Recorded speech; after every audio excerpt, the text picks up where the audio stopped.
Once upon a time, a person went to Gautam Buddha seeking advice on how to control his emotions. The person was struggling with anger and frustration, and he was looking for a way to manage his emotions better. Buddha smiled and asked him to sit down. He said, "I will tell you a story. Once upon a time, there was a king who ruled a prosperous country. One day, he decided to visit the neighboring kingdom. He had heard that the king of that kingdom was famous for his wisdom. When the king arrived, he was welcomed with great honor. The king of the neighboring kingdom had prepared a grand feast in his honor. During the feast, the king noticed a fly in his soup. He was disgusted and ordered his servant to bring him another bowl of soup. The king of the neighboring kingdom saw this and said, "Your Majesty, please do not be angry. It was just a small fly. It does not matter." The king replied, "I cannot tolerate such things. Even a small fly can ruin my mood." The king of the neighboring kingdom smiled and said, "Your Majesty, allow me to give you a piece of advice. It is not the fly that ruined your mood, but your reaction to it. You have the power to control your emotions.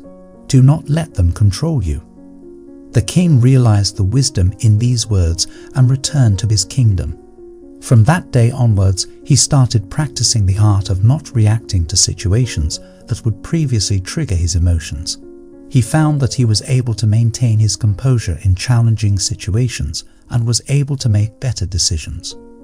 The power of not reacting is an important lesson for all of us. We often react to situations without thinking, and this can lead to negative consequences. Reacting to situations with anger and frustration can damage our relationships with others and hinder our ability to make clear-headed decisions. However, it is important to understand that not reacting does not mean that we should suppress our emotions. Emotions are a natural part of our human experience, and it is important to acknowledge them. Instead of reacting impulsively, we should take the time to process our emotions and respond in a thoughtful manner. In another part of the world, there lived a young man named Michael. Michael was a very emotional person, and he often reacted impulsively to situations that upset him. He would get angry and say hurtful things, which would lead to arguments and hurt feelings. One day, Michael decided to take control of his emotions.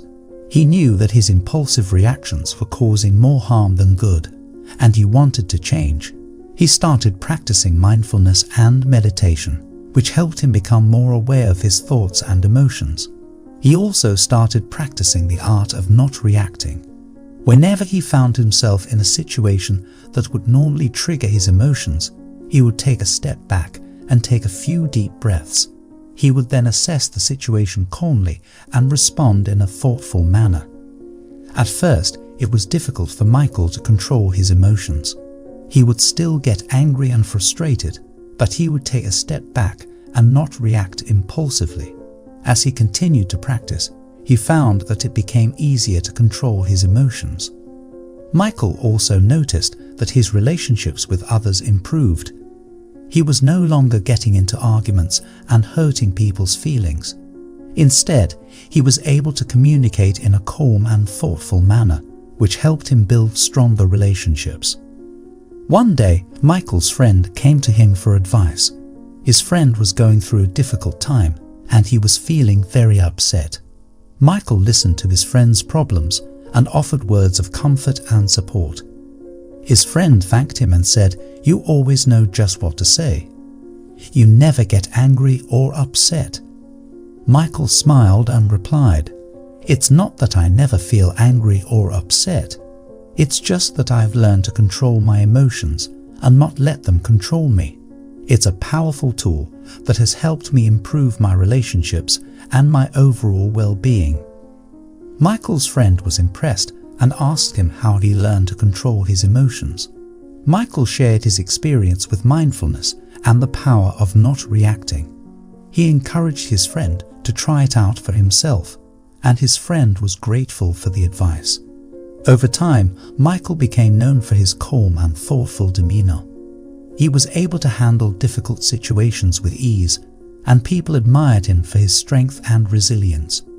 He continued to practice mindfulness and the art of not reacting, and he found that it brought him a sense of inner peace and happiness. The power of not reacting is a valuable lesson that we can all learn from. It takes practice and patience, but the rewards are well worth it.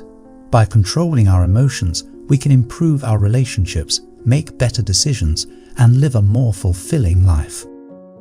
The moral of the story of the king and Michael teaches us that we have the power to control our emotions. We may not be able to control what happens to us, but we can control how we react to it. By practicing mindfulness and the art of not reacting, we can learn to control our emotions and respond in a thoughtful manner. It's a powerful tool that can help us improve our relationships, our well-being, and our overall quality of life. So let us take the time to practice and cultivate this powerful skill, and let it transform our lives for the better. Anger will never disappear so long as thoughts of resentment are cherished in the mind. Anger will disappear just as soon as thoughts of resentment are forgotten. He who holds back rising anger like a rolling chariot, him I call a real driver. Other people are but holding the reins. Holding on to anger is like drinking poison and expecting the other person to die. One who conquers himself is greater than another who conquers 1,000 times 1,000 on the battlefield. Do not be led by your reactions, be led by your actions. Peace comes from within. Do not seek it without. In a controversy, the instant we feel anger, we have already ceased striving for the truth and have begun striving for ourselves. The mind is everything. What you think, you become. You will not be punished for your anger. You will be punished by your anger. The root of suffering is attachment. If you want others to be happy, practice compassion. If you want to be happy, practice compassion. Letting go gives us freedom, and freedom is the only condition for happiness. If in our heart we still cling to anything, anger, anxiety, or possessions, we cannot be free. Better than 1,000 hollow words is one word that brings peace. All that we are is the result of what we have thought. Respond, don't react. Respond with reason, not emotion. In the end, only 3 things matter: how much you loved, how gently you lived, and how gracefully you let go of things not meant for you. He who experiences the unity of life sees his own self in all beings, and all beings in his own self, and looks on everything with an impartial eye. Happiness never decreases by being shared. We are shaped by our thoughts. We become what we think. Do not dwell in the past. Do not dream of the future. Concentrate the mind on the present moment. 3 things cannot be long hidden: the sun, the moon, and the truth. The only way to find true happiness is to let go of your attachment to things and people. The mind is everything. What you think, you become.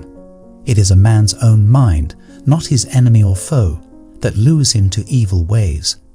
An idea that is developed and put into action is more important than an idea that exists only as an idea.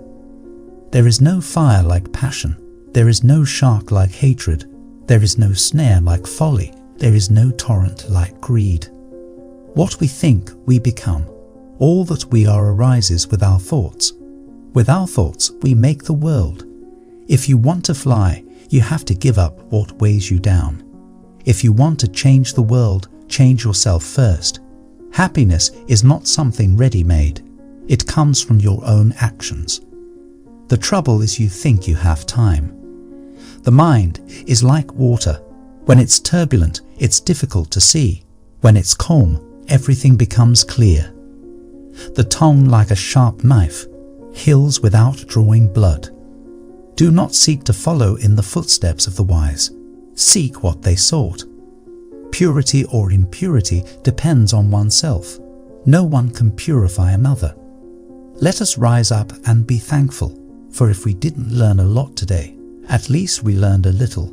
And if we didn't learn a little, at least we didn't get sick. And if we got sick, at least we didn't die. So let us all be thankful. The only real failure in life is not to be true to the best one knows. The past is already gone, the future is not yet here. There's only one moment for you to live. To be idle is a short road to death, and to be diligent is a way of life. Foolish people are idle, wise people are diligent. Hatred does not cease by hatred, but only by love. This is the eternal rule. Whatever a monk keeps pursuing with his thinking and pondering, that becomes the inclination of his awareness. Do not dwell in the past, do not dream of the future, concentrate the mind on the present moment. The mind is everything. What you think you become. Do not look for a sanctuary in anyone except yourself. The only way to do great work is to love what you do. If you haven't found it yet, keep looking. Don't settle. As with all matters of the heart, you'll know when you find it. The greatest glory in living lies not in never falling, but in rising every time we fall. No one saves us but ourselves. No one can and no one may. We ourselves must walk the path.